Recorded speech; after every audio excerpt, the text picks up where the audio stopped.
কিরে হাঁস, তোর ডিম দুটো দেখতে তো বেশ সুন্দর হয়েছে। তাড়াতাড়ি তোর ডিম দুটো আমায় দিয়ে দে। আমার আবার অন্য জায়গায় যেতে হবে ডিম চুরি করতে। আমার হাতে একদম সময় নেই। আমার ডিম আমি তোমাকে কেন দিব? তুমি যাও এখান থেকে। আমি আমার ডিম তোমাকে কিছুতেই দেব না। যত বড় মুখ নয় তত বড় কথা। ডিম দিব না বললেই হলো। তুই ডিম না দেওয়ার কে? আমি তোর ডিম খাবোই খাবো। তোর সাহস থাকলে আমাকে আটকিয়ে দেখা। এই বলে দুষ্ট পাজি শিয়াল জোর করে হাঁসের ডিম দুটো খেয়ে ফেললো, আর হাঁস শিয়ালের ভয়ে পানিতে নেমে গেল। আহ, কি যে মজা তোর ডিম খেয়ে খুব শান্তি পেলাম। আচ্ছা ঠিক আছে, আমি এখন আসি।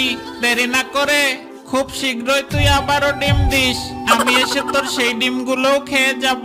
এই বলে দুষ্ট পাজি শিয়াল সেখান থেকে চলে গেল। শিয়াল চলে যাওয়ার পর হাঁস বলল,